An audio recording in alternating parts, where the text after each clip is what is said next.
আসসালামু আলাইকুম। আজকে আমি একটা পিঠার রেসিপি শেয়ার করব।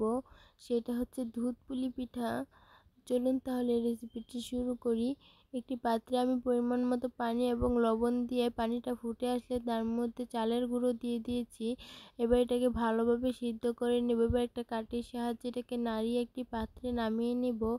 তারপর এটাকে ভালোভাবে মেখে একটা সফট স্মুথ ডো তৈরি করে নিব। আমার ডোটা তৈরি হয়ে গিয়েছে। এবার আমি পুরটা তৈরি করে নেব। তার জন্য নারকেল, গুড়, তেজপাতা ও লবণ দিয়ে ভালোভাবে মেখে এটাকে অল্প আঁচে চুলায় বসিয়ে দেব।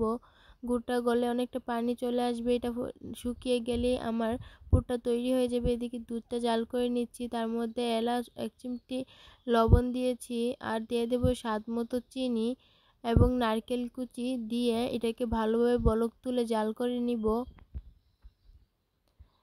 এটা জাল হতে হতে এদিকে আমার পুরটা তৈরি হয়ে গিয়েছে। এবার আমি পিঠাটি বানিয়ে নেব।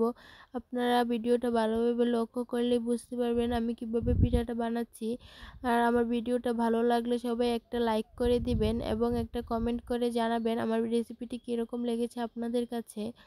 দেখুন আমার সবগুলো পিঠা বানানো হয়ে গিয়েছে এবং দুধটাও ভালোভাবে জাল হয়ে গেছে। এবার একে একে আমি সবগুলো পিঠা দুধের মধ্যে দিয়ে দিব এবং ভালোভাবে বলক তুলে নেব। বলক তোলা হয়ে গেলে আমার পিঠাগুলো হয়ে যাবে।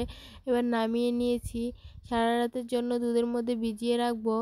সারা রাত পর আমার পিঠাগুলো সকালে দেখুন কতটা সুন্দর হয়েছে। এতক্ষণ আমার রেসিপিটি দেখার জন্য সবাইকে ধন্যবাদ। আমার রেসিপিটি ভালো লাগলে চ্যানেল সাবস্ক্রাইব করবেন। আল্লাহ হাফেজ।